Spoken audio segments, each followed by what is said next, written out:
Hello, Steve White, Steve White's 89. Some good news and bad news. The good news, um, essentially, is Star Trek 4 is dead. Um, now, basically, the contract that Bad Robot had with Paramount ended, but it did allow them to approach Paramount with movie projects, and they approached them with Star Trek 4. They had a director, they had a new script being developed, and they released it. They released the information that they were putting together a film, and the idea was to get attention, to get basically backers, financiers to come on board, so then they could go to Paramount with a pre-packaged film. Basically, here's the film written, directed, the director, everything's delivered, and here's the budget. Let's work together and let's get this contract started again so we can, get paid to make another Star Trek film and get a cut of the merchandise that we make from that film. Apparently, the investors were monitoring the social media, and there wasn't the attention that they wanted or thought.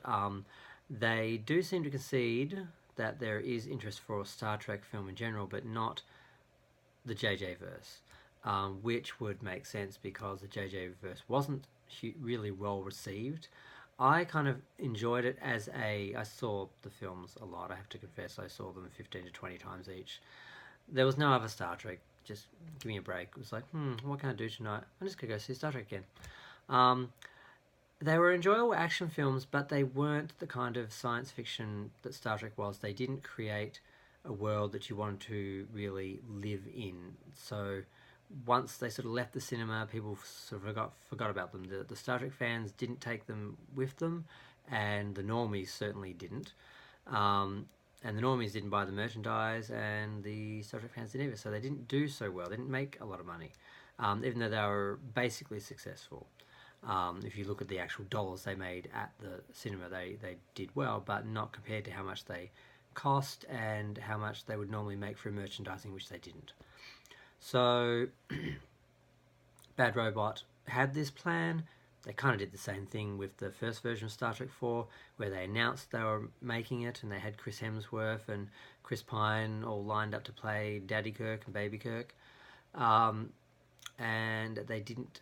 The funding fell through, the film fell through, the director left. They got another director.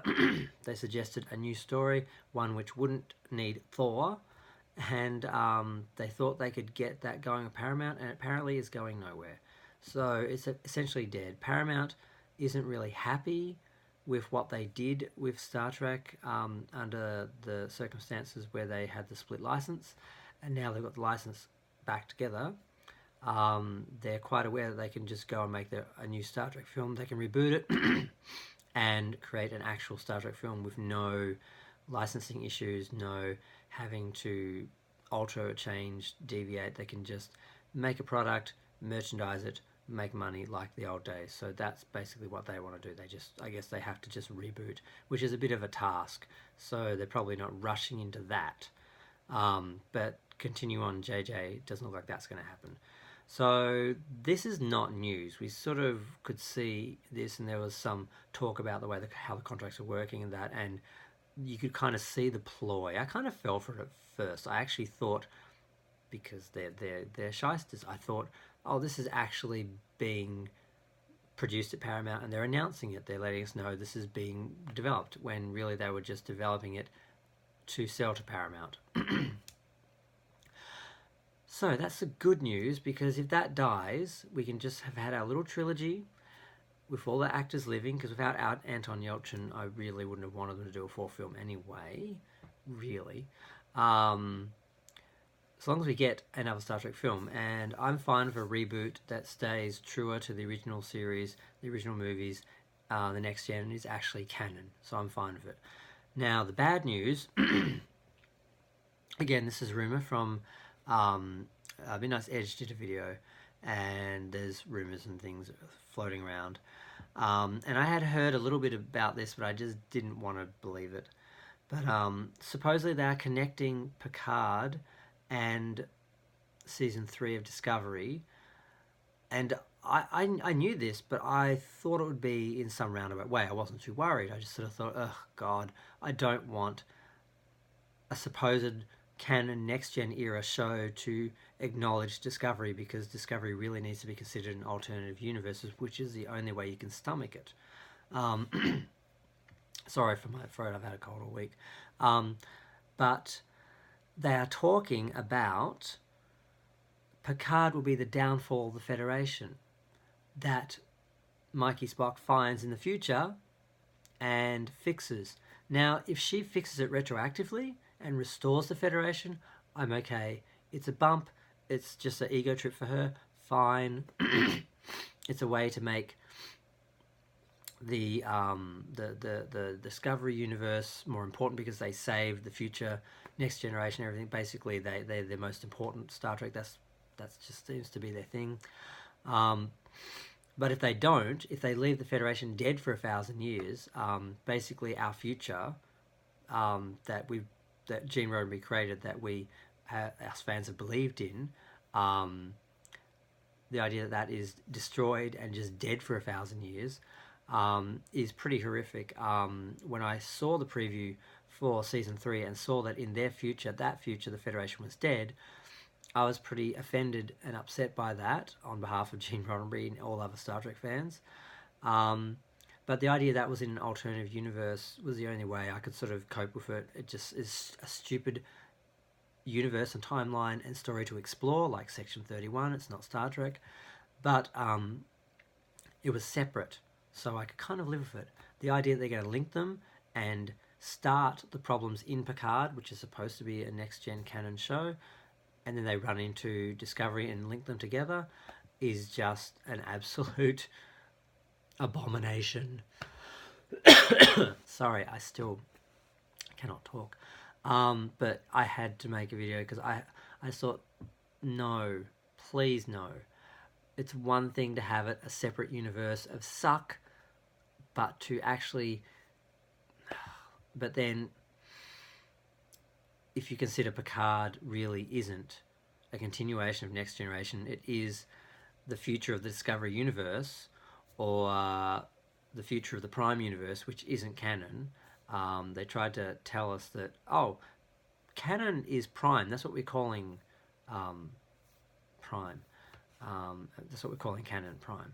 But supposedly it was their own version of canon, because they couldn't actually access the canon Star Trek because of the licensing issues. So I started to believe Picard is not canon, so it doesn't matter what they do. We can just enjoy it as its own separate offshoot, and it's fine, because Mikey Spock and Mama Spock made such a mess of the timeline by going backwards and forwards in the red Iron Man suit, the Red Angel Iron Man suit, that their timeline, their future, is just a mess, and it is in no way connected to the future that we see in the other Star Trek series. I was okay with that. And I guess I can still see it that way, but they won't acknowledge it, and they want to say it's canon, they want to say it's real, and it just makes it impossible to enjoy, impossible to deal with, and I just wish they would just put it in a separate universe, make it its own thing, and then continue on with the canon universe, and then everyone can be happy. The Discovery fans can have their own universe, we can have our own universe, and we don't have to interact. That's the only way I see Star Trek surviving, because right now, both sides of the fandom hate each other.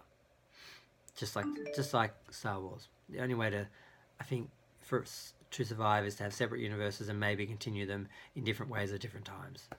But I can't talk anymore, and I'm upset at the idea that they would do this, because it just seems deliberate. It just seems like malice. It just seems like they just want to kill Star Trek, kill it for the fans, and have their own Star Trek. Yet, I mean, I have talked to a few Star Trek Discovery fans. None of them buy merchandise. I've said to each of them, oh, what have you bought? What do you have of it? Nothing. I have more merchandise, and I hate Discovery. I've got a couple of items of things because I collect the whole series basically, and I sort of felt like I'd have the Discovery version of the badge or stuff like that. So I've got a couple of things. I've spent more than all of these Discovery fans combined, and yet they're the ones that are supposed to be replacing me and continuing on the franchise. I don't think so. Paramount, please just fucking continue the canon universe, make Discovery and JJ their own universe, and then if there is warrant for something else in that universe, they can do that separately. They can exist. God, I didn't know my voice was going to be this bad when I started talking. I'm so sorry, but I'm going. I just want some good news. I'm sick of Star Trek bad news. Please, dear God, I need some good news. It's supposed to be an optimistic future. Can we please have one? Thank you. Please like, subscribe, comment. Comments are fun. Forgive me for my voice. I'm gonna be better soon. Thanks. Bye.